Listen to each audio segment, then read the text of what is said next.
Hey guys, tonight we're diving into a grimy, germ-ridden adventure. Could you last a single day in Victorian London without catching something nasty? Picture this. You're sprawled on a lumpy straw mattress, the air thick with the stench of unwashed bodies and something suspiciously like sewage.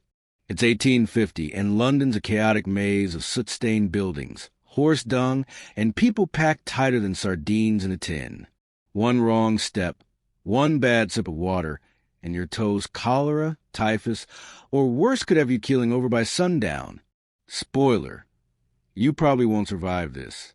So, before you get comfortable, take a moment to like the video and subscribe, but only if you genuinely enjoy what I do here. Drop a comment with your location and local time. I love seeing where you're all drifting off from. Now, dim the lights. Maybe turn on a fan for that soft background hum, and let's ease into tonight's journey together. You blink awake in the pre-dawn gloom, the cold biting through a threadbare blanket that smells like it's been shared by a dozen others.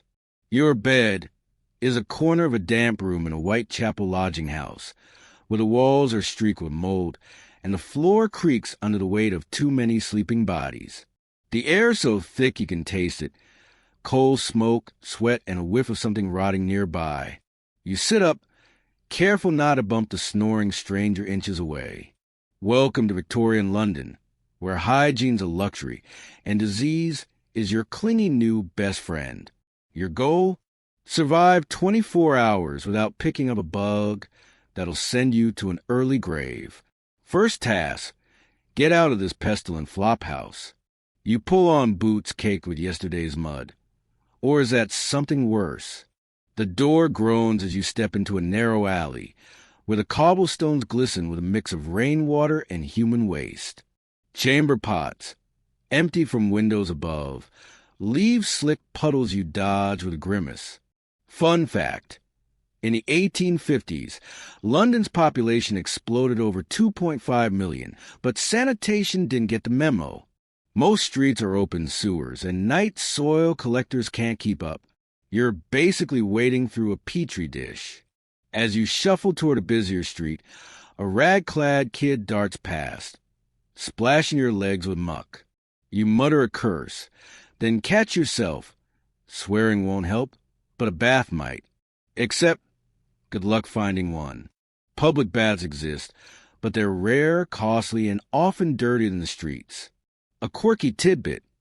Some folks swear by rubbing onions on their skin to ward off miasmas, the bad air blamed for disease.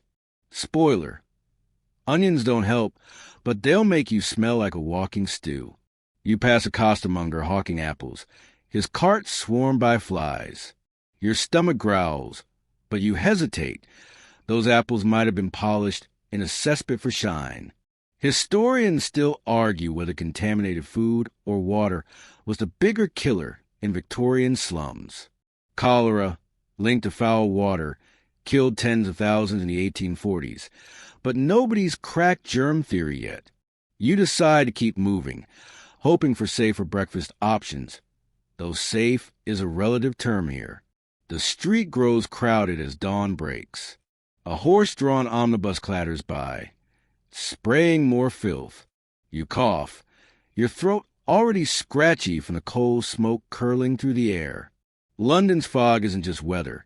It's a soup of soot and sulfur that burns your eyes. You pull a handkerchief over your nose, but it's already grimy. A street sweeper, barely 10 years old, brushes past, his broom stirring up dust and worse. You toss him a farthing, half out of pity, half hoping he'll clear your path. Now, let's talk survival strategy. You need water. But the public pumps are dicey. Many draw from the same Thames that doubles as the city's toilet. You spot a pump nearby. Its handle slick with use. A woman fills a bucket, her hands chapped and black with grime. You're thirsty, but one sip could be a death sentence. In a cruel twist, some pumps are decorated with flowers, as if that makes the water less lethal. You decide to hold off, your mouth dry as you scan for a less sketchy source. A sudden shout snaps you back. Two men brawl outside a gin shop, their fists flying as a crowd cheers. You skirt the chaos, noticing the shop sign. Drunk for a penny, dead drunk for tuppence. Tempting, but gin's often cut with turpentine, and you're not keen on poisoning yourself before lunch. Instead, you follow the crowd toward Market Street, where vendors bellow over the din of hooves and wheels. The smell shifts. Now it's rotting fish, stale bread, and the faint tang of blood from a butcher's stall. You're not just fighting dirt. You're up against a city that's a breeding ground for disease. Typhus, spread by lice, thrives in these cramped quarters. You scratch your arm, suddenly paranoid about the itch you've had since waking. Maybe it's just a straw mattress, but maybe it's something worse. A passing preacher yells about divine punishment, and you roll your eyes. Plague's bad enough without the fire and brimstone remix. As you weave through the throng, a dog trots by, dragging something that looks suspiciously like a human bone. You shudder, then laugh nervously.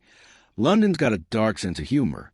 Your boots are soaked, your nose burns, and you're already exhausted. It's barely 7 a.m., and the day is just getting started. You need food, water, and a miracle to avoid catching something. For now, you keep walking, eyes sharp for anything that won't kill you before nightfall. You're starving now, your stomach growling louder than the street vendors shouting their wares. The morning chill clings to your damp clothes as you navigate a bustling market street in Victorian London, hunting for something edible that won't send you sprinting to the nearest privy, or worse, the grave. The air's a chaotic blend of smells. Overripe fruit, sizzling fat from a pie cart, and the ever-present whiff of sewage wafting up from the gutters. You're still dodging those slick cobblestone puddles from the chamber pots emptied at dawn, a grim reminder of the muck you waded through earlier. Survival tip: keep your mouth closed when you pass a particularly ripe corner. The market's a riot of color and noise. Costermongers, their aprons stained with who knows what, bellow about fresh fish and juicy apples. You eye a pile of potatoes on a rickety stall, but the vendor's hands are black with grime, and the spuds look like they've been dredged from a ditch. Food safety's a fantasy here. In the 1850s, London's markets were notorious for selling spoiled goods, often freshened with tricks like soaking stale bread in ammonia to puff it up. You grimace, imagining the crunch of a beetle baked into a loaf. No thanks. You wander deeper, passing a woman peddling oysters from a barrel. They glisten, but you've heard rumors of oysters harvested from the Thames, where sewage flows freer than water. A quirky tidbit: some vendors swore by seaside oysters preserved in vinegar so strong it could strip paint, claiming it killed off any nasties. You're not convinced. Vinegar's no match for cholera. Still, your hunger's screaming. So you consider your options: a pie with mystery meat, a questionable apple, or maybe just fasting until you find something less likely to kill you.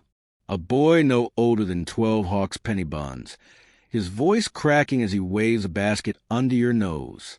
The buns look decent, but his fingernails are caked with dirt, and you spot a rat skittering near his feet. You pass, muttering an excuse about not having coins.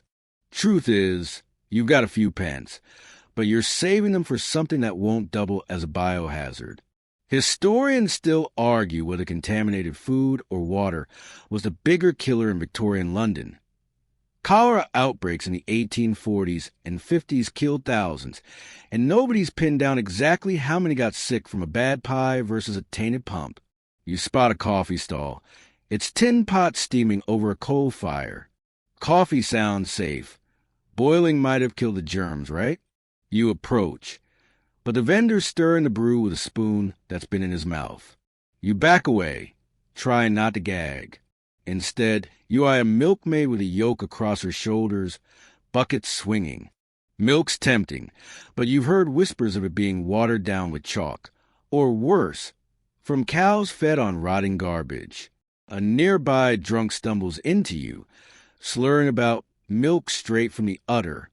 You dodge him, chuckling despite yourself. London's got more scams than honest vendors. The crowd thickens, and you're jostled between a fishmonger and a flower girl, her roses wilting in the heat. You're tempted by a hot eel stand. The smell's divine like a greasy hug, but the vendor's hacking cough makes you reconsider.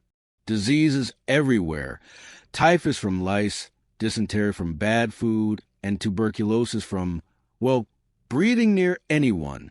You pull your handkerchief tighter over your nose, though it's more for comfort than protection. The coal smoke still burning your throat, a callback to the smoggy streets you navigated at dawn. You finally spot a safer bet, a baker's cart with loaves that look freshly baked, not suspiciously shiny. You hand over a penny, and the baker, a burly man with flour-dusted arms, tosses you a small loaf. It's dense, gritty, but warm. You tear off a piece, praying it's not laced with alum, a cheap whitener that's half poison. The first bite's heaven, until you crunch something hard. A pebble? A bug? You spit discreetly, hoping nobody noticed. Joke's on you. In Victorian London, extra protein comes free with every meal. You keep moving, nibbling cautiously. The market's a sensory overload. Hawkers shouting, horses clopping, and the occasional scream as someone's purse gets snatched. You clutch your own coins tighter, aware of the pickpockets blending into the crowd. A street performer juggles apples, drawing cheers, but you notice his bare feet are black with filth. You're starting to see why survival's a gamble here. One wrong bite, one bad sip, and you're done for. As you chew, you pass a butcher's stall, where flies swarm a slab of meat that's more gray than red. The butcher waves a knife, grinning like he's selling prime cuts. You hurry past, your stomach churning. Maybe fasting wasn't such a bad idea. You spot a water carrier, his barrel sloshing as he calls out, "Pure water, tuppence a jug." But the barrel's wood is green with slime, and you remember the Thames' toxic reputation. You keep walking, your throat dry but your resolve firm. By now, the sun's climbing and the market's getting hotter, stickier. Sweat trickles down your back, mixing with the grime on your skin. You're still hungry, but you've got your loaf, and that's a win for now. You weave through the crowd, dodging a cart piled with cabbages that smell like they've been fermenting since last week. A kid tries to sell you a lucky rabbit's foot. Ironic, given the vermin scurrying everywhere. You laugh softly, shaking your head. London's luck is as dirty as its streets. You're not just fighting hunger. You're battling a city that's a giant germ factory. Every surface, every bite, every breath is a risk. You tuck the loaf under your arm, determined to find a quieter spot to eat without inhaling someone's cough. The day has barely begun, and you're already dreaming of a clean glass of water. Fat chance. For now, you keep moving. Eyes peeled for the next threat, or the next meal, if you're brave enough. You clutch your gritty loaf, weaving through the market's chaos. But the streets of Victorian London are no kinder than the stalls. The cobblestones under your boots are slick with vile cocktail, horse dung, human waste, and the occasional vegetable peel rotting in the sun. You're on a mission to find somewhere, anywhere, to eat without catching something that'll have you praying for a quick end. The air's heavy with coal smoke and the sour tang of unwashed bodies, a reminder of the lodging house muck you escaped at dawn. Every step's a gamble. One misstep, and you're ankle-deep in a disease-breeding puddle. You dodge a cart horse that's left a fresh pile, its driver cursing as he flicks a whip. The streets here are open sewers. By the 1850s, London's population boom outpaced its sanitation, leaving waste to pile up faster than the night soil men can cart away. You spot one now, shoveling a steaming heap into a rickety wagon. He's got a cloth over his face, but it's not doing much. You hold your breath, hurrying past. Fun fact, these guys were paid decently, but no amount of coin could make that job smell better. The crowd's a shifting wall of hawkers, beggars, and workers, all brushing against you. A woman with a hacking cough stumbles close, and you flinch, tugging your handkerchief over your nose.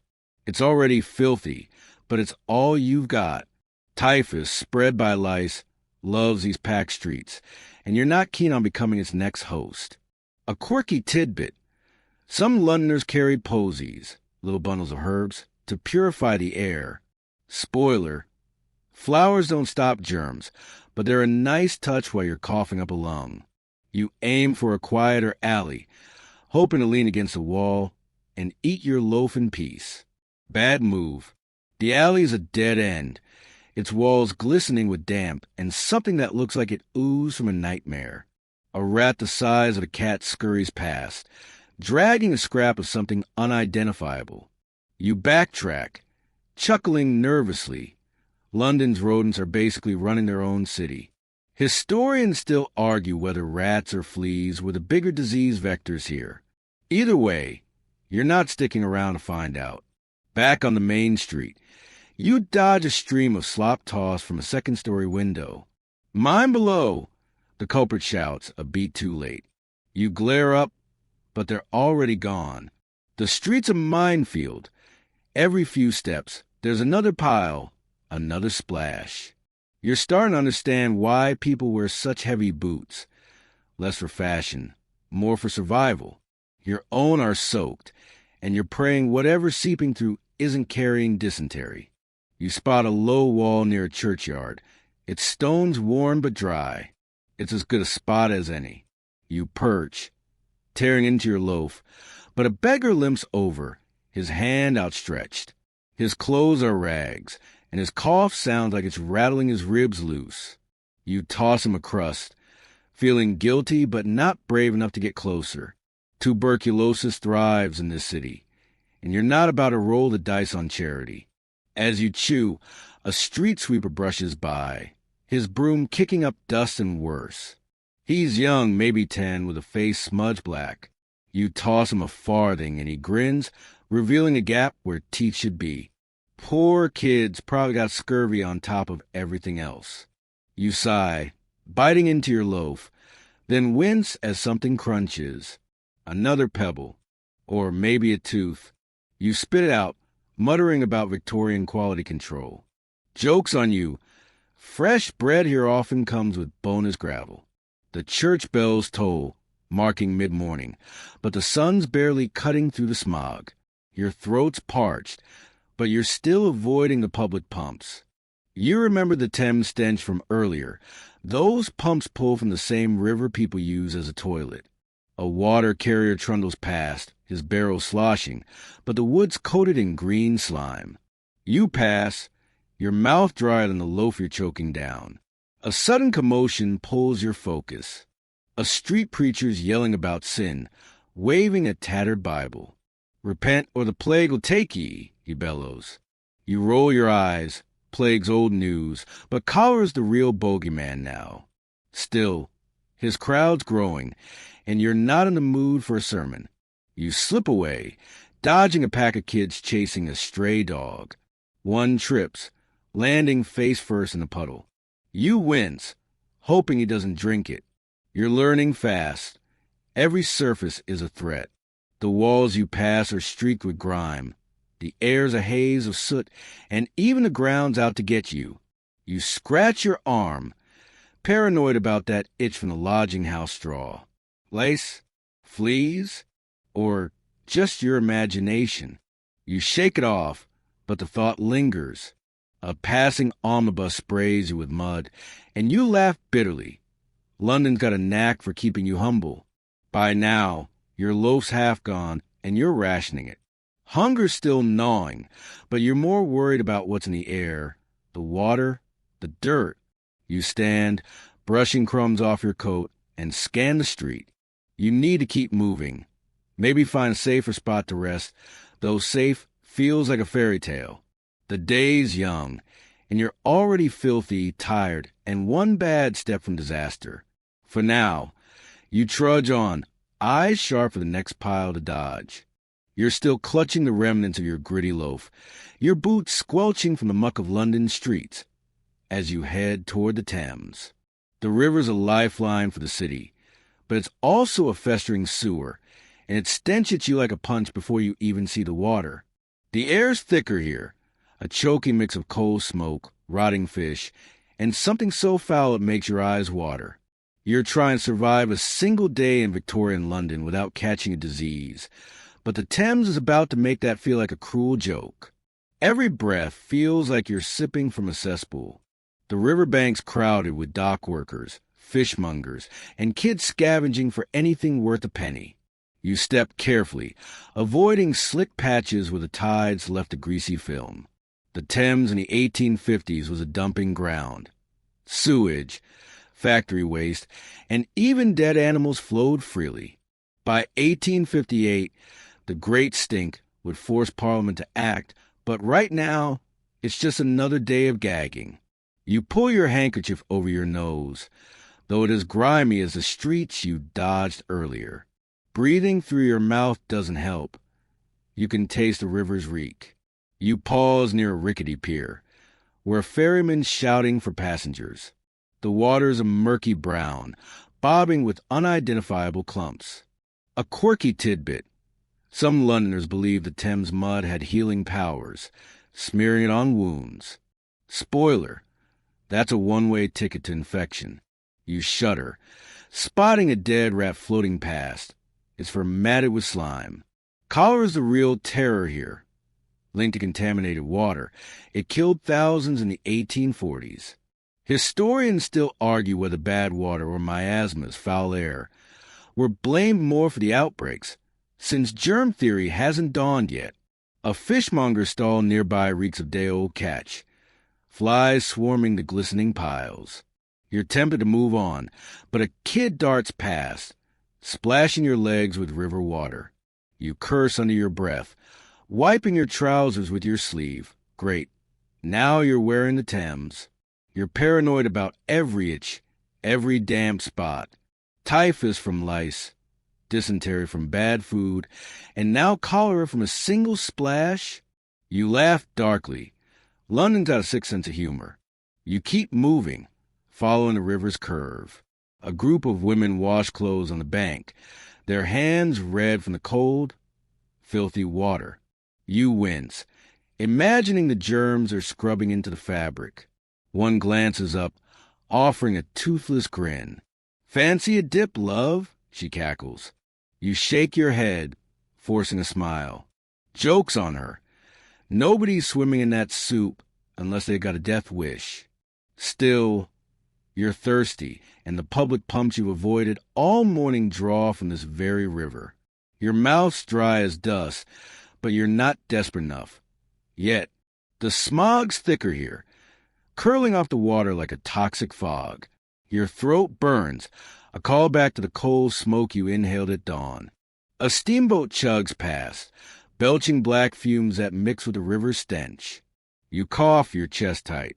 Tuberculosis loves this damp, crowded city, and every hack around you feels like a warning. A street vendor hawks Thames eels, their slimy bodies wriggling in a bucket. You gag, remembering the oysters from the market. At least the eels are cooked. Probably, you spot a bench. It's wood warped from the damp. It's tempting, but a beggar sprawled across it, coughing wetly. You keep walking, your loaf tucked under your arm. Hunger's gnawing, but you're too queasy to eat near the smell. A waterman rows by, his boat low in the water. "Cross the river, tuppence," he shouts. You consider it.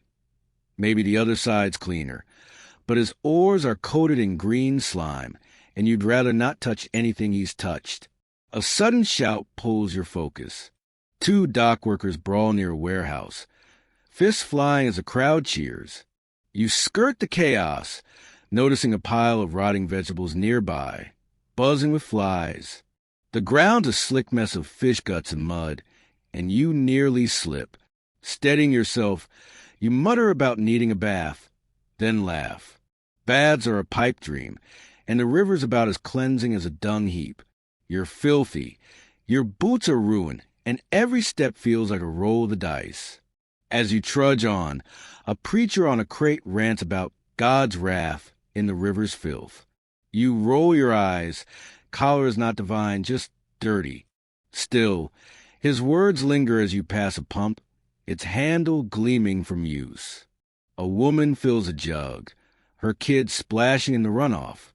You want to warn her, but what's the alternative? Starve for water or drink and pray. You keep moving, your thirst a constant nag. The river's a mirror of London's chaos, vital, filthy, and deadly. You're learning to watch every step, every breath. A dog laps at the water's edge, and you wince. Poor but won't last a week. Your own survival's looking shaky, and it's barely noon. You need to get away from the stench. Find somewhere to breathe without gagging. For now, you head inland, hoping the streets are less lethal than the Thames' toxic embrace. You've escaped the Thames' choking stench, but your boots are still damp with its filth as you trudge deeper into Victorian London's maze. Your stomach's settled enough to nibble the last of your gritty loaf, but hunger's the least of your worries. You're aiming for a workhouse, one of the city's grim solutions for the poor, hoping to find a moment's rest. Spoiler, it's no Holiday Inn. The streets are still slick with dung and slop, a callback to the market's chaos and the river's reek. Every step's a reminder. One wrong move, and you're catching something that'll end your day faster than a bad pie. The workhouse looms ahead, a hulking brick building with barred windows, and a gate that creaks like a coffin lid. You're not here by choice. Workhouses were where the desperate ended up in the 1850s, trading labor for a roof and gruel. The Poor Law of 1834 made them grim on purpose, to deter idleness. You push through the gate, greeted by a sour-faced overseer who eyes you like you're a stray dog. "Work or starve," he grunts, pointing to a pile of oakum, old rope to be unpicked for ship caulking. Your hands, it's just looking at it. Inside, the air's thick with dust and despair. Rows of men, women, and kids hunch over their tasks, coughing into their sleeves. The place is a petri dish. Lice, fleas, and worse thrive in cramped, unwashed quarters. You're handed a bundle of tarry rope, and you settle on a splintered bench, your fingers already stinging. A quirky tidbit. Some workhouse inmates smeared bacon fat on their hands to make the oakum less abrasive. Problem is, the fat often came from rancid scraps, and you're not keen on smearing disease onto your skin. You start picking at the rope, your nails blackening. The woman next to you, her face gray with exhaustion, mutters about the fever that took her brother last month. Typhus, probably, spread by lice. It loved places like this. You shift away, paranoid about that itch from the lodging house straw. Your handkerchief's useless now, more dirt than cloth, but you clutch it anyway. Historians still argue whether workhouses spread more disease than they prevented. Malnutrition weakened inmates, making them easy prey for infections like tuberculosis. The overseer barks, and you work faster, your fingers bleeding. The room stifling, no ventilation, just a stink of sweat and unwashed bodies. A kid across from you sneezes, and you flinch, imagining germs floating like London smog. You're desperate for water, but the tin cup on a nearby table looks like it's been shared by half the room. You remember the Thames slime, and decide to tough it out. A man coughs wetly, and you wince. Consumption's everywhere, and this place is its playground. A bell clangs, signaling a meal break. You shuffle to a long table, where a bowl of gruel waits, watery, gray, and flecked with something you hope is oats. You spoon it cautiously, dodging a suspicious lump. Joke's on you. Workhouse food was often bulked with chalk or bone meal to cut costs. You choke it down, your stomach protesting. A kid nearby slurps his, spilling half on his ragged shirt. You want to help, but you're barely keeping it together yourself. The overseer's watching, so you return to your oakum, your hands raw. A window lets in a sliver of light, but it's coated in grime, and the smog outside, thick as ever, burns your throat. You cough, praying it's just dust. A woman whispers about a smallpox outbreak nearby. and your heart sinks. Smallpox killed thousands here, and vaccines, though available, weren't universal. You check your arms for spots, half joking to yourself that you're turning into a hypochondriac. London's got you paranoid. As you work, a fight breaks out. Two men scrapping over a crust of bread. The overseer cracks a stick, and they scatter. You keep your head down, the monotony numbing. The workhouse is a trap. It keeps you alive, barely, but at what cost? Every cough, every touch, every shared cup is a risk. You're starting to miss the open streets, dung and all. At least there, you could dodge the worst of it, or so you tell yourself. Hours crawl by, your fingers blistered, your back aching.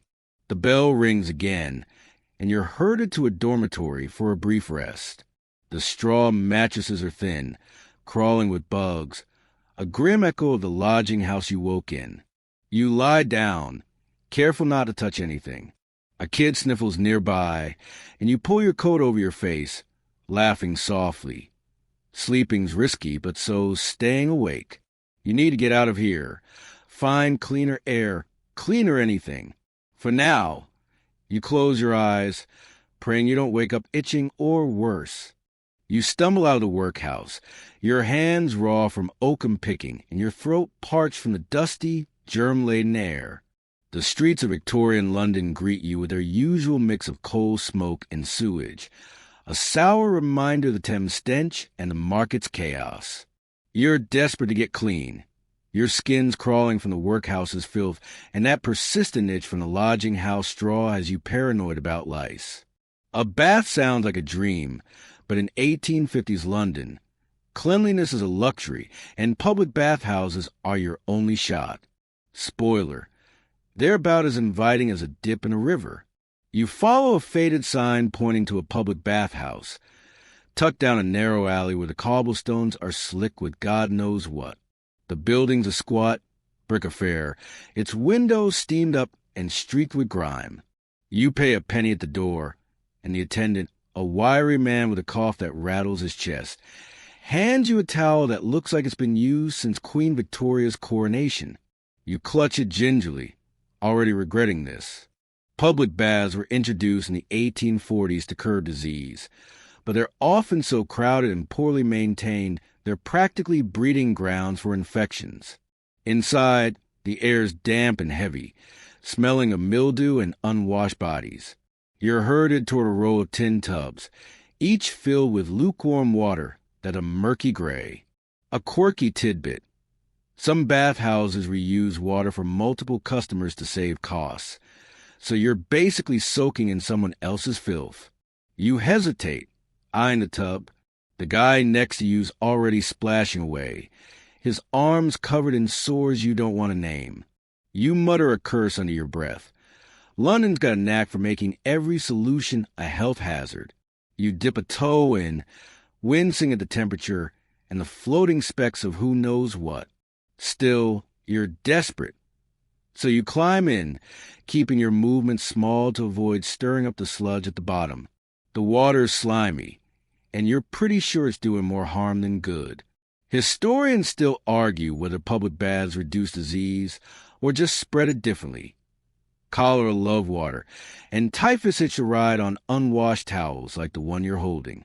You scrub quickly with a scrap of soap that smells like rancid fat, hoping it's killing more germs than it's adding. A kid darts by, sloshing water from a bucket. He's hauling for the attendant. He's barefoot, his feet black with alley grime, and you wince, imagining what's in that bucket. You're trying to stay positive, but the guy in the next tub's hacking cough isn't helping. Tuberculosis thrives in damp, crowded places like this, and you're starting to feel like you're marinating in it. You rinse off as best you can, avoiding your face. Nobody's catching dysentery from a splash to the mouth on your watch. You climb out, shivering as the damp air hits your skin. The towel's rough and smells like mold, but you use it anyway. Try not to think about how many others have. A woman nearby is washing her hair in a tub that looks like it doubled as a laundry basin. You catch her muttering about magic spring water the bathhouse claims to use. You roll your eyes, more like Thames run off with a side of hype. Joke's on you. At least she's optimistic while she's catching something. You pull on your clothes, still damp from the streets, and head for the exit. The attendant's selling medicinal bath salts, claiming they ward off fever. You pass.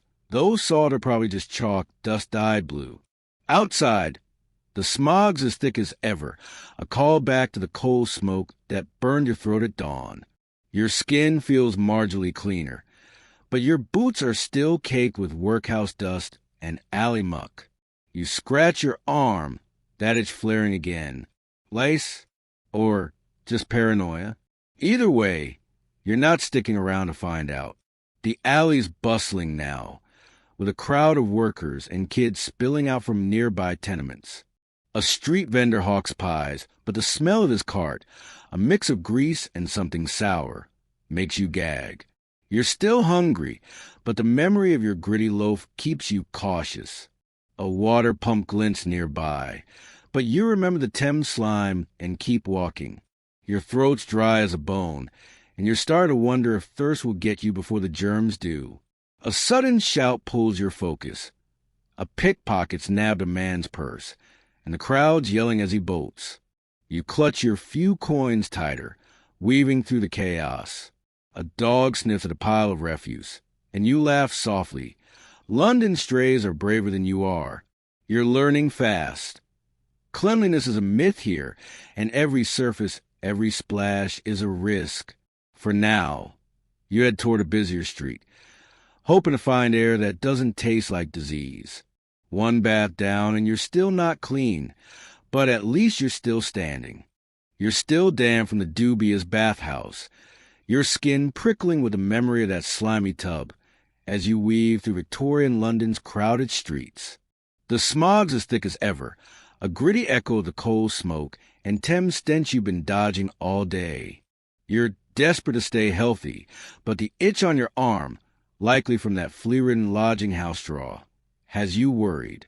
Worse, your throat's scratchy, and you're not sure if it's the smog or something nastier. Then you spot him.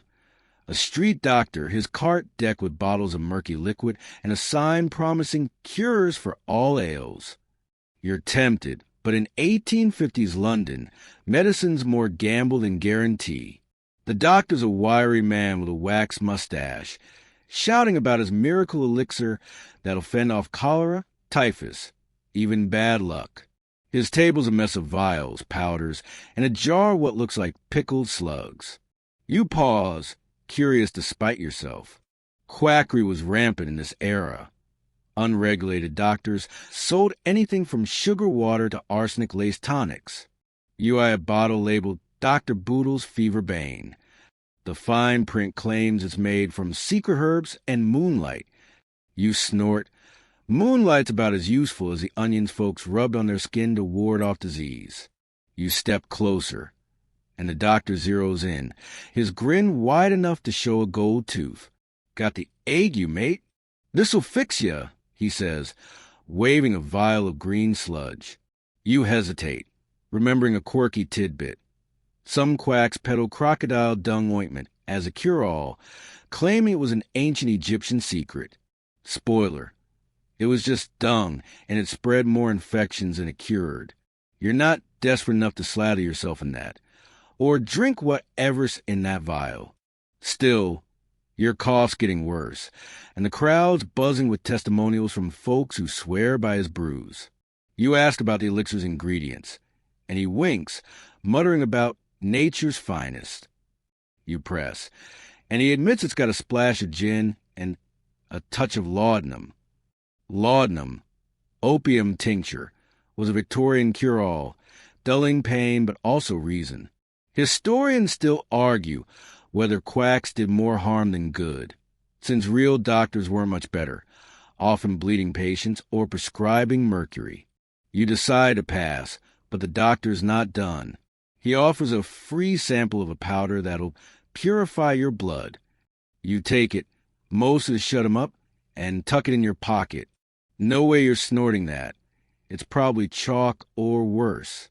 The crowd thickens, and you're jostled by a woman clutching a bottle of the same elixir. She's coughing harder than you, her face pale. You back away, pulling your grimy handkerchief over your nose. Tuberculosis loves these packed streets, and you're not keen on catching it, or anything else this quack's spreading. A kid tugged your sleeve, offering a lucky charm, a dried frog on a string. You laugh, waving him off. London's charms are as dodgy as its doctors, and you're not buying either. You move on, the doctor's shouts fading behind you.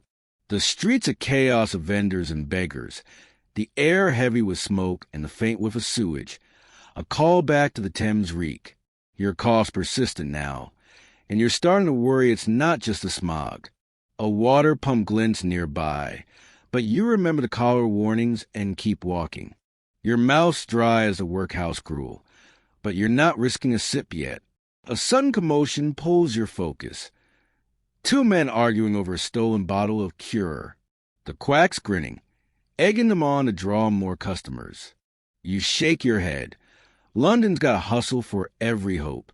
Your fingers brush the powder in your pocket, and you chuckle darkly. Maybe you'll use it to season your next loaf, assuming it's not pure poison. Joke's on you. In this city, even the Cures are out to get you. You pass a chemist shop, its window displaying bottles of patent medicines with names like Vigor's Vitality Syrup. The labels promise to cure everything from gout to female weakness. You're tempted, but the prices are steep and you've got only a few pence left. Besides, you've heard stories of syrups laced with lead to add weight. You keep moving, dodging a cart piled with rotting cabbages. The smell's a punch, and you're back to breathing through your sleeve. By now, the sun's high, but the smog's thicker, burning your eyes.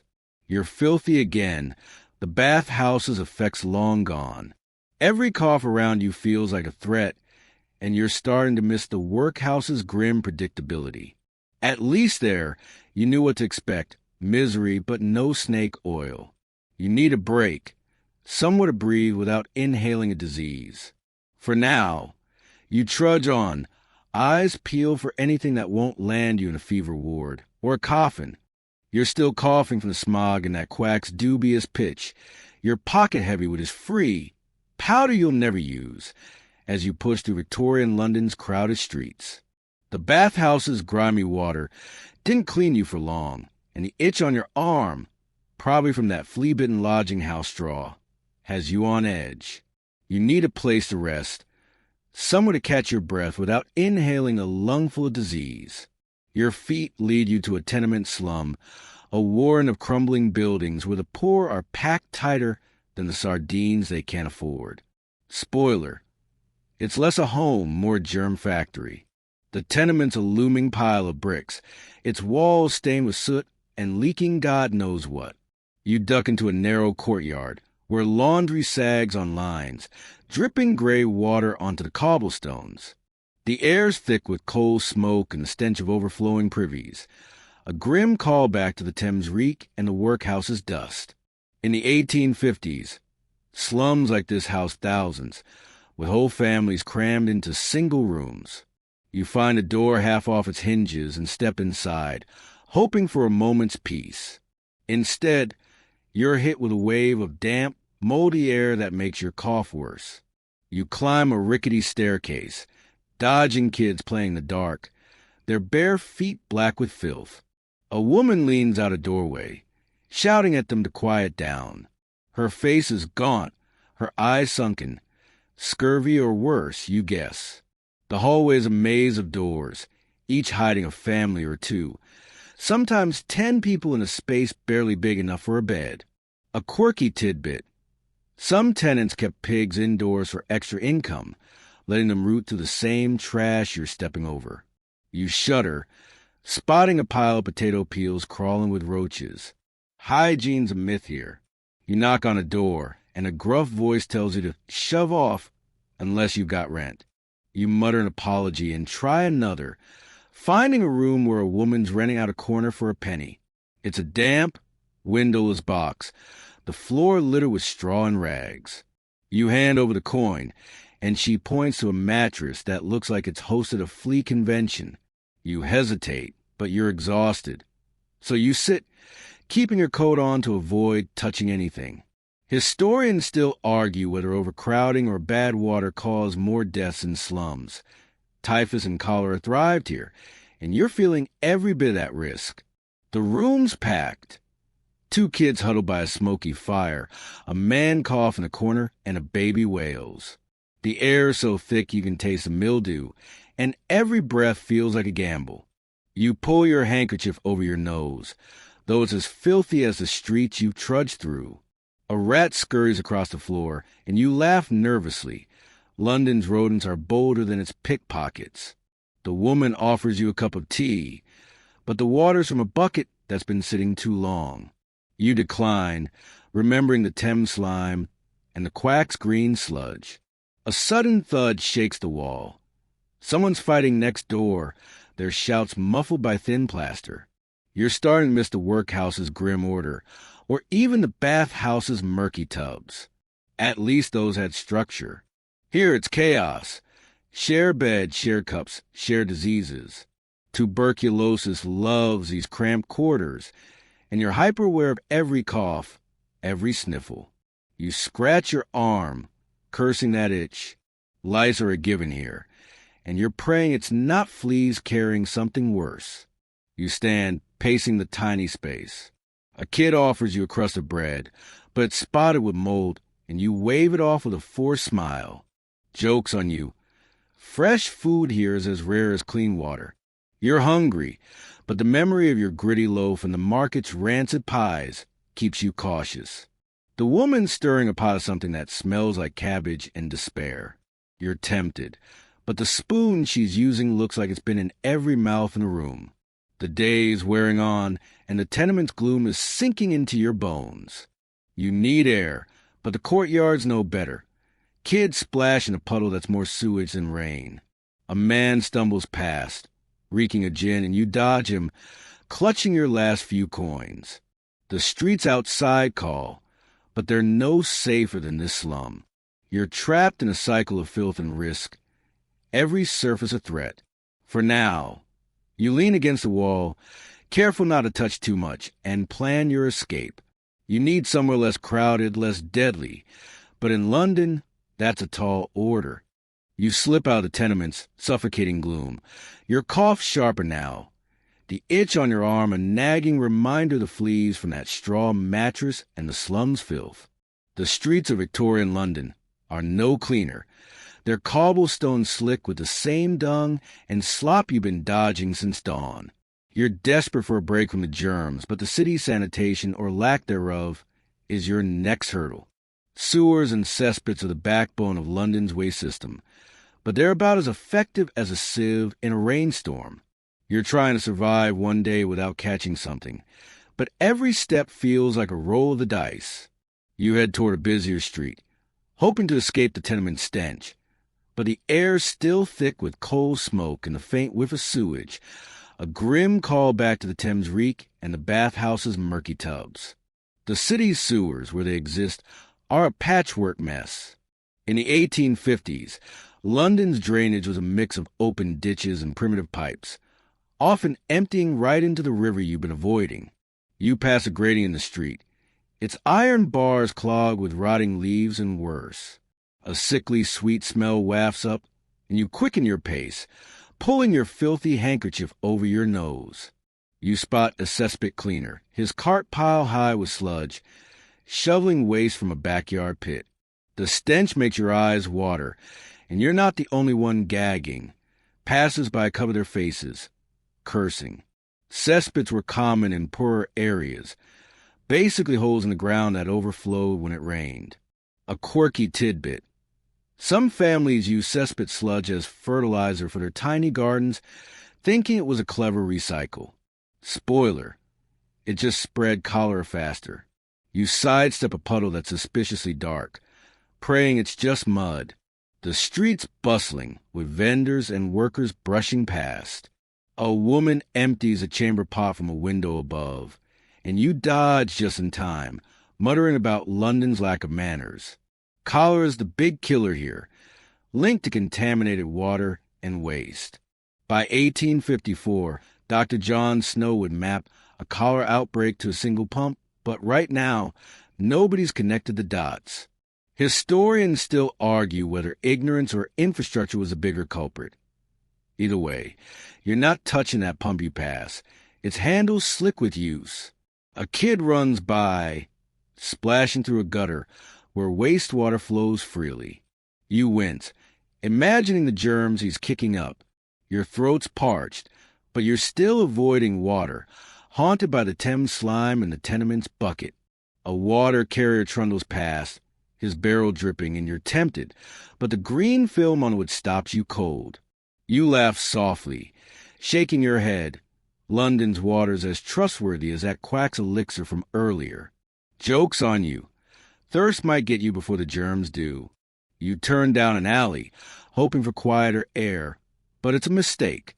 The narrow path of river filth, with broken pipes leaking into puddles that shimmer with oil and worse. A rat darts across, and you jump, your boots splashing in something you don't want to name. Typhus loves these conditions, carried by fleas and lice that thrive in the damp.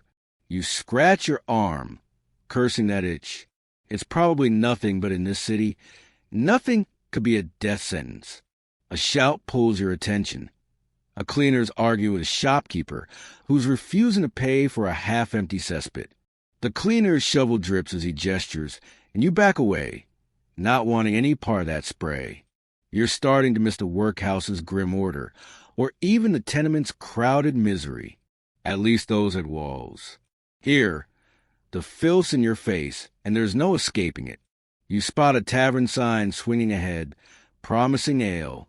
It's tempting, but you've heard gin's often cut with poison, and ale's no safer in a place like this. The sun's dipping, casting long shadows, but the smog's still thick, burning your eyes. You cough, your chest tight, and you're not sure if it's the air or something worse. A preacher on a corner rants about filth as God's judgment, and you roll your eyes. Sewage isn't divine, just disgusting. Still, his words linger as you pass another grating, its stench curling up like a warning. You're learning fast. Sanitation's a fantasy here, and every puddle, every pipe is a threat. For now, you keep moving, eyes peel for a cleaner path, though in London, that's about as likely as finding a unicorn. You're still coughing from the cesspit stench, your boots caked with the alley's filth, as you emerge onto a bustling market street in Victorian London. The air's no cleaner here, thick with coal smoke and the sour tang of rotting produce, a grim echo of the Thames reek, the tenement's mold, and the sewer's sludge. You're starving again, the last of your gritty loaf long gone, and your throat so dry it feels like sandpaper. The market's your best shot at food, but in 1850s London, every stall's a gamble between hunger and disease.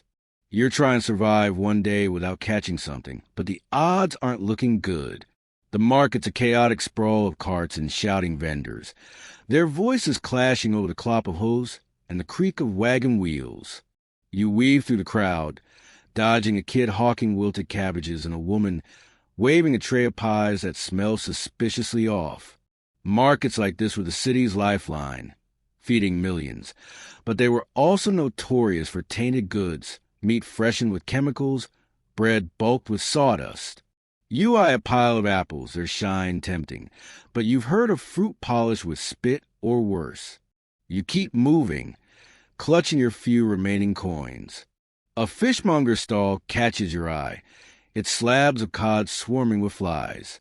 The vendor, a burly man with stained apron, grins and offers a prime cut. You hesitate, remembering the Thames floating rats. A quirky tidbit. Some fishmongers soak their catch in brine laced with formaldehyde to keep it fresh. Spoiler. It preserved the fish, not your health. You pass, your stomach growling in protest. Historians still argue whether contaminated food or water killed more people. Cholera outbreaks trace bad water, but dysentery loved a rancid pie. You're not eager to test either theory. A sudden shout pulls your focus. A pickpocket's nab a purse, and the crowd's yelling as he bolts through the stalls. You grip your coins tighter, weaving past a baker's cart where loaves sit uncovered, dusted with street grime. The baker's coughing as he hands change to customer, and you flinch, pulling your filthy handkerchief over your nose. Tuberculosis thrives in these pack markets, and every hack feels like a warning. You're still itching from that tenement straw, paranoid about lice or worse. A kid offers you a lucky rabbit's foot, and you laugh. London's luck is as rotten as its fish. You spot a safer bet, a stall selling boiled eggs, their shells cracked but steaming.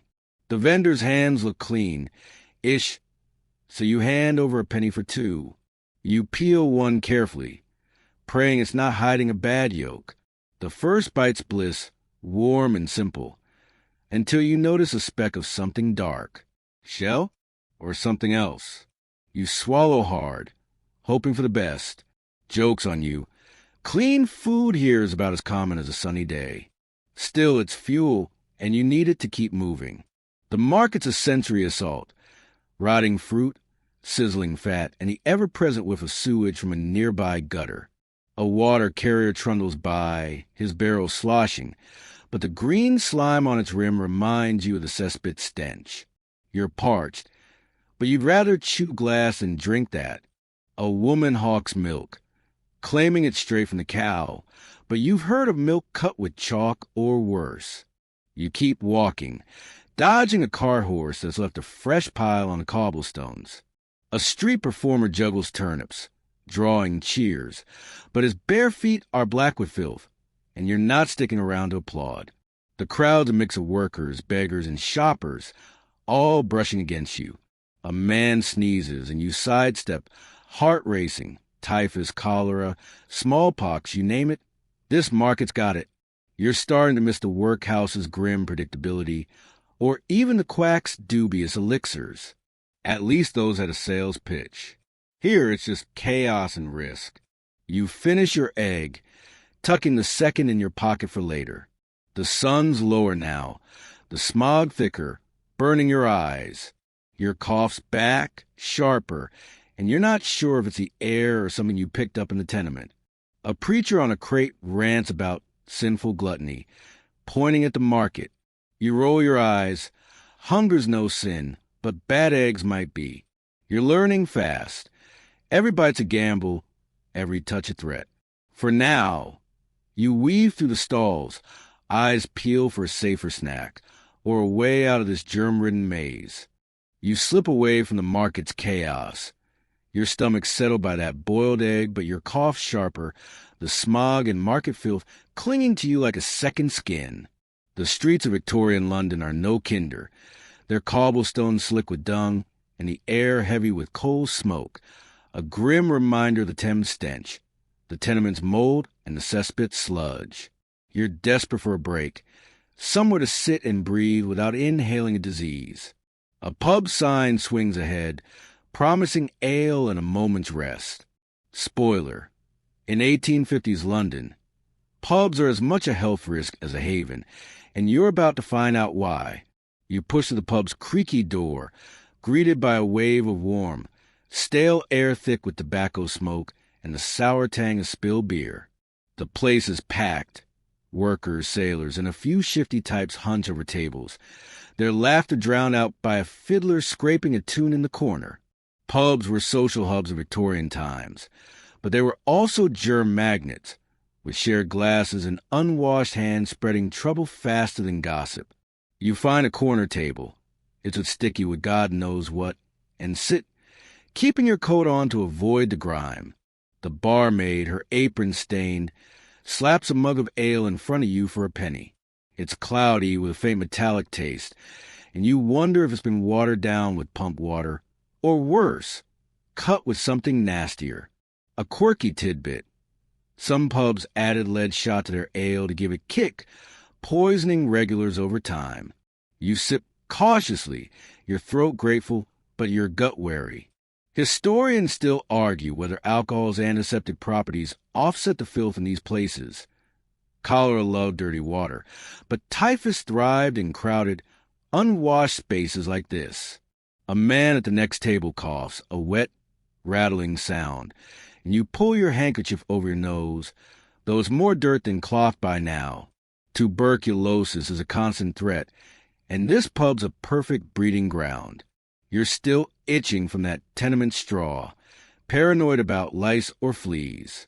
A drunk stumbles past, sloshing his ale on your boots, and you mutter a curse. London's got a talent for making every moment a health hazard. You laugh softly, wiping your boots on the floor. Joke's on you. The floor is stickier than your boots. The fiddler tune picks up, and a fight breaks out near the bar. Two men arguing over a spilled drink. The barmaid yells, brandishing a ladle, and the crowd cheers like it's theater. You keep your head down, sipping your ale. It's warm, flat, and probably safer than water. But that a low bar. You remember the Thames slime and the market's rancid pies, and you're starting to think starvation might be the safest bet. A kid darts through, selling fresh oysters, but you wave him off. The last thing you need is a Thames bread snack. The pub's air grows thicker, the smoke stinging your eyes.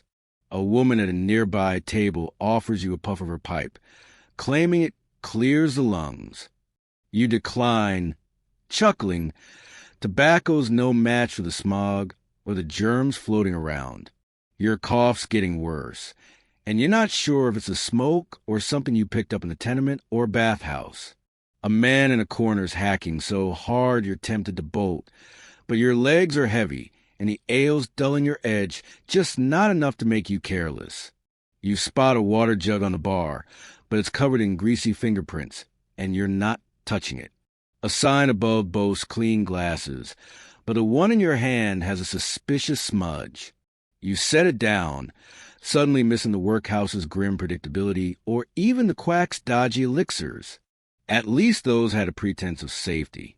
Here, it's just you, a dirty mug, and a room full of coughing strangers. A dog curls up near the fire, scratching itself, and you wince. Fleas are probably hitching a ride on every surface. The fiddler switches to a slower tune, and the crowd quiets, some swaying, others dozing. You're tempted to rest your head, but the table's too grimy, and you're not keen on waking up a new itch or worse. The barmaid's back, offering a plate of stew for tuppence. It smells like boiled socks, and you pass, remembering the market's moldy bread. Joke's on you. In London, hunger's safer than eating. You're learning fast. Every drink, every breath, every brush with a stranger's a risk. For now, you sip your ale, eyes on the door, plotting your escape to cleaner air, if such a thing exists. You slip out of the pub's smoky haze, your cough sharper and your boots stickier from its grimy floor, stepping back into Victorian London's darkening streets. The ale dulled your hunger but left you wary, its metallic tang a reminder of the market's tainted goods and the Thames slime. Night's falling, and the city's taking on a new edge, shadowy alleys, flickering gas lamps, and a chill that seeps through your coat. You're still itching from that tenement straw, paranoid about lice or worse, and every hack around you feels like a death knell. You're trying to survive one day without catching something, but nighttime's dangers are stealthier, and the streets are crawling with disease.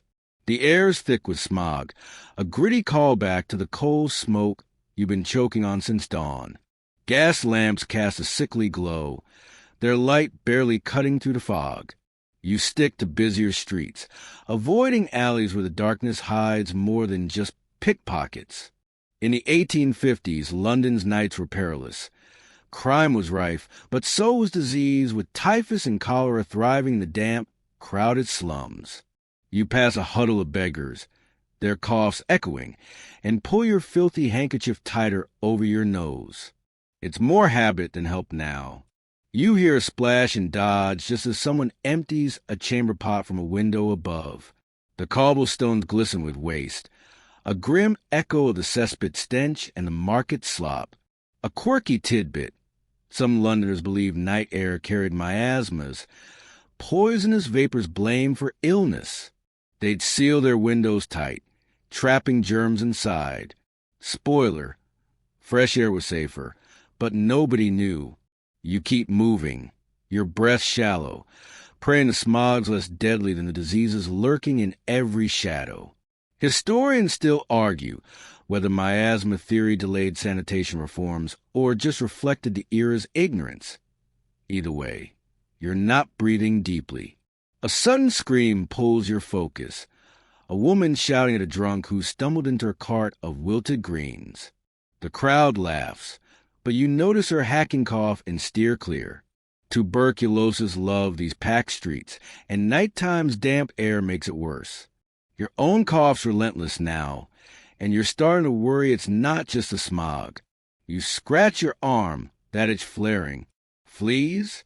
Lice? Or just your nerves? You laugh softly. London's got you jumping at shadows, and for good reason. You pass a public pump, its handle gleaming under a lamp. Your throat's parched, but the memory of the Thames floating rats keeps you walking. A kid darts by, barefoot and splashing through a puddle of who knows what. You wince, imagining the germs he's picking up. Dysentery's a quiet killer here, and you're not keen on testing your luck. A water carrier's cart rumbles past, but its barrel's coated in slime, and you're not that desperate yet. Joke's on you. Thirst's starting to feel as dangerous as the water. The street narrows, and you're forced closer to a group of workers, their clothes reeking of sweat and gin. One sneezes, and you flinch, weaving away. The gas lamps flicker, casting long shadows that make every corner look like a trap. You spot a tavern, its windows glowing, but the pub's germs are still fresh in your mind, and you're not going back to that petri dish. Instead, you aim for a wider street, hoping for cleaner air, though clean is a fantasy here.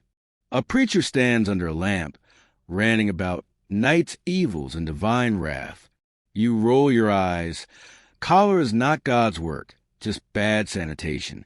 Still, his words linger as you pass a pile of refuse buzzing with flies. A rat scurries out, and you jump, your heart racing.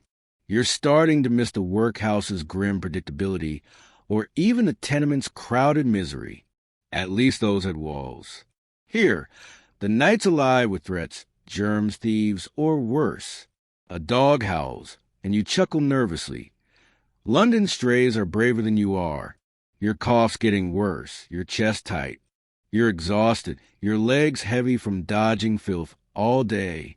You need rest, but the thought of another lodging house, with fleas and shared beds, makes your skin crawl. The streets are no safer.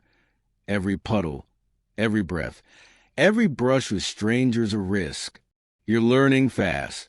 Nighttime's just daytime's dangers with worse lighting.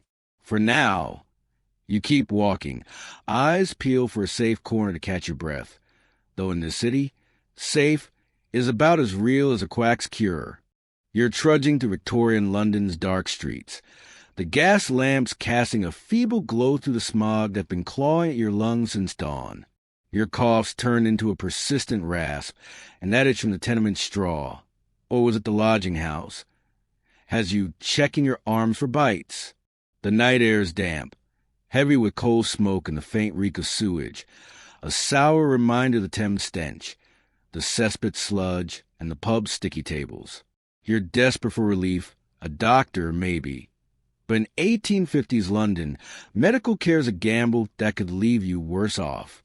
You spot a sign for a surgeon down a narrow street, and, against your better judgment, head toward it. The surgery is a dingy shop front, its windows smeared with grime and a flickering candle inside. You push the door open, bells jangling, and step into a room that smells of carbolic acid and something suspiciously like blood. The doctor's a stout man with mutton chops, his apron stained and his hands unsettlingly damp. He's rummaging through a tray of tools, rusty saws, forceps, and a jar of leeches that makes your stomach turn. Medicine in this era was barely a science. Doctors often did more harm than good, with treatments like bleeding or mercury pills. You hesitate, but your cough's worsening and you're out of options. He gestures to a chair. It's with splintered and stained. "What ails ye?" he grunts, already reaching for a lancet. You mention your cough, and he nods sagely, muttering about bad humors. Before you can protest, he's slapping a leech on your arm, claiming it'll draw out the poison. You wince as it latches on, its slimy body pulsing. A quirky tidbit. Leeches were so popular that by the 1850s, England imported millions, nearly wiping out local supplies. Spoiler, they didn't cure much, but they sure made you woozy. You're starting to regret this visit.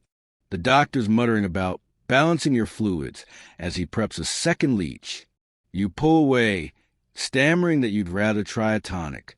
He offers a bottle of brown liquid, claiming it's fortified with iron.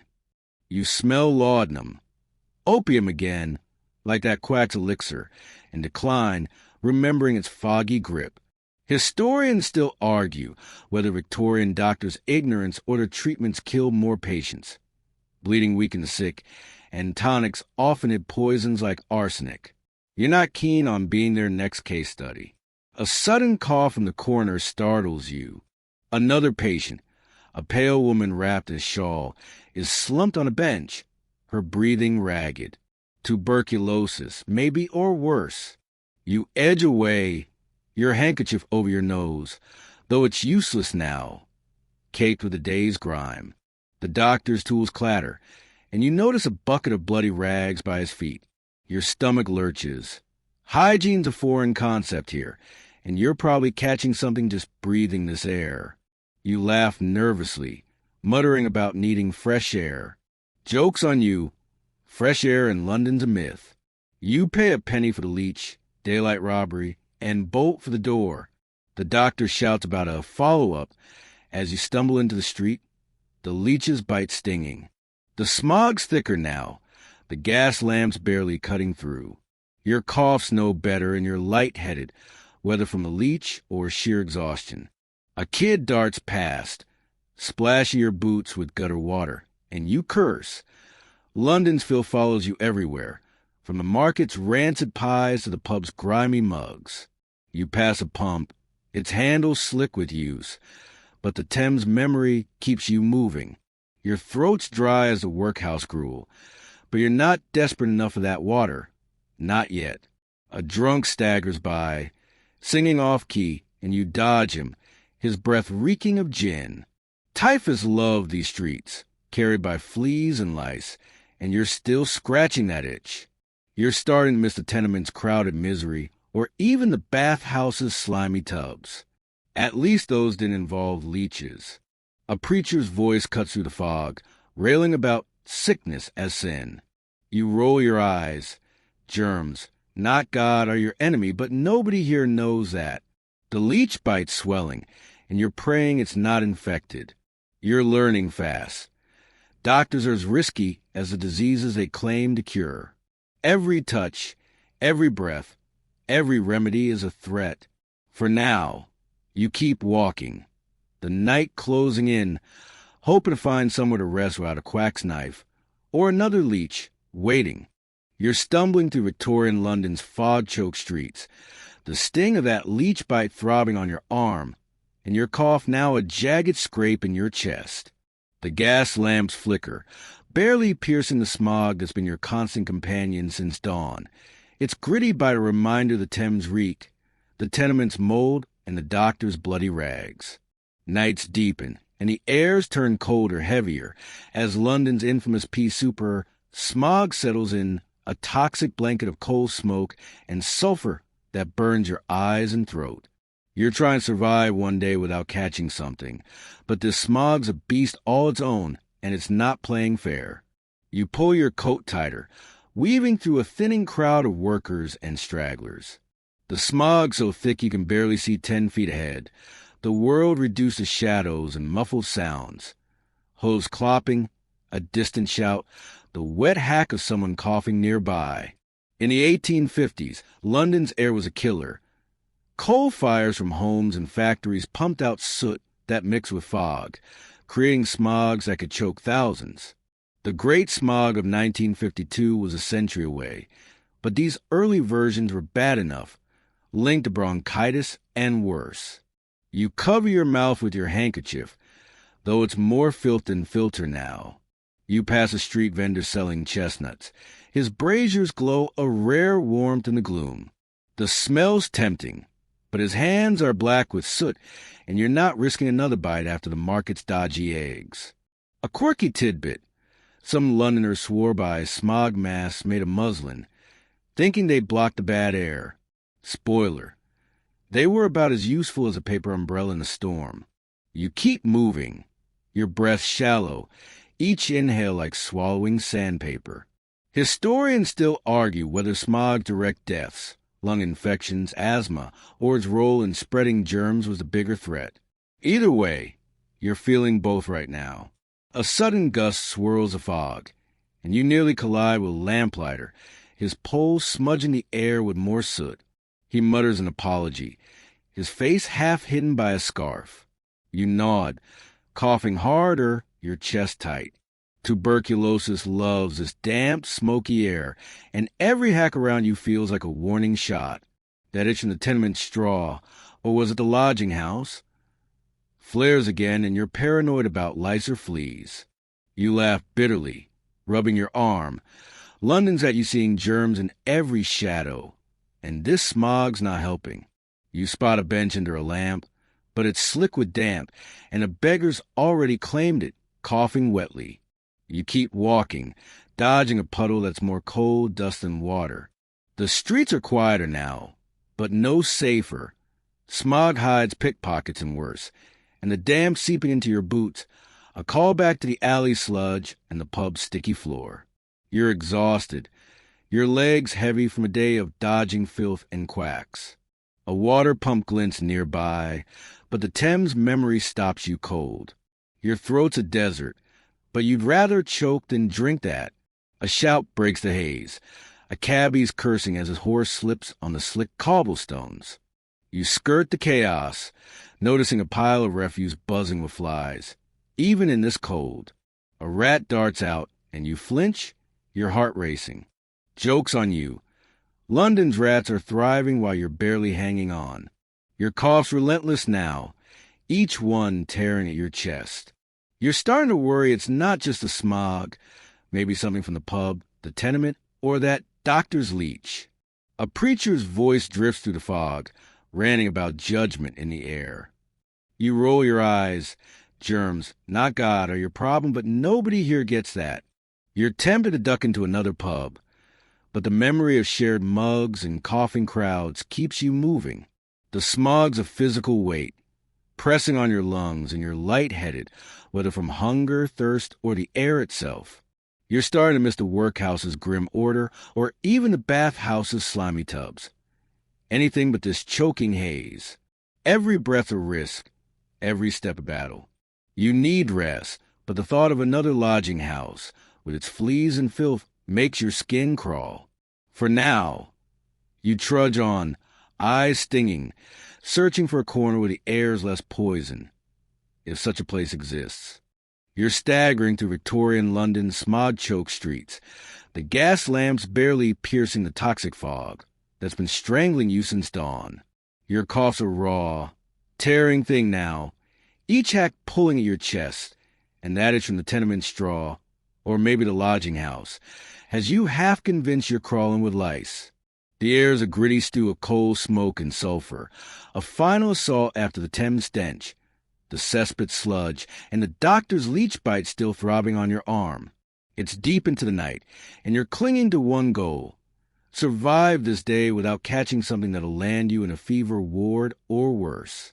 But as the hours tick down, disease feels like it's circling, and London's not letting you go easy. You shuffle past a shuttered shop, its windows dark, the street quieter now, but no less deadly. The smog's thicker, a call back to the choking haze you fought earlier, and every breath burns. In the 1850s, cholera, typhus, and tuberculosis were rampant, killing thousands in slums and streets alike. You've dodged tainted water, rancid pies, and quack cures, but the city's a minefield. Every puddle, every cough, every brush with stranger threat. You pull your filthy handkerchief over your nose, though it's more grime than shield, and keep moving, your legs heavy from a day of endless dodging. A quirky tidbit. Some Londoners believe sleeping with a coal fire burning would purify the air, unaware it was pumping more soot into their lungs.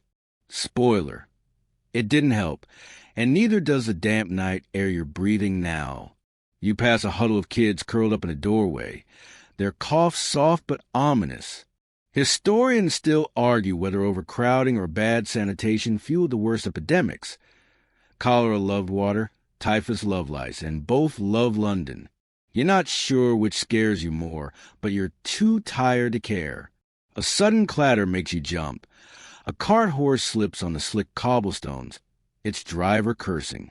You sidestep, avoiding a puddle that's more sewage than rain. Your throat so dry it's painful, but the memory of the Thames slime and the pub's grimy mugs keeps you from the pump glinting nearby. You're lightheaded, maybe from hunger, maybe from the smog, or maybe from that leech sucking your strength. You laugh softly, a raspy sound. London's got a cruel sense of humor, making you choose between thirst and poison. You spot a low wall, its stones cold but dry, and sink onto it, too exhausted to care about the grime. A beggar shuffles past, his cough wet and ragged, and you shift away, paranoid about tuberculosis. Your own cough's worse, your chest tight, and you're starting to wonder if you've already caught something, from the tenement, the pub, or that doctor's rusty tools. A dog sniffs nearby. It's fermented with filth, and you chuckle. London strays are tougher than you are. Joke's on you. Surviving this day feels like a miracle you're not sure you've earned. The gas lamps flicker, casting long shadows, and the street's nearly empty now, save for a few drunks and a preacher still muttering about divine wrath. You're past rolling your eyes. Germs, not God, are your enemy, but the city's relentless. You've dodged chamber pots, quacks, and rancid food, but the air itself might be your undoing. Your fingers brush the leech bite, swollen now, and you wince. You're filthy, tired, and one bad breath from disaster, but the day's almost over. You've made it this far, barely. As the night deepens, the smog seems to soften, wrapping you in a heavy, quiet haze. Your eyelids droop, the world blurring at the edges. The city's hum fades, the clatter of hooves, the shouts of vendors, the coughs of strangers, all melting into a distant murmur. You lean back against the wall, the cold stone grounding you. The dangers are still there, lurking in the air, the water, the very streets you've walked, but for now, they feel far away. Your breath slows, each inhale less sharp, as if London's finally easing its grip. The stars are hidden, lost in the fog, but you imagine them above, faint and steady, guiding you to rest. Let the day's filth and fear slip away, just for a moment. You're here, still standing, still breathing. Close your eyes, let the city's weight lift, and drift into the quiet, where the only sound is your own soft exhale. Sleep now, safe in this fleeting calm.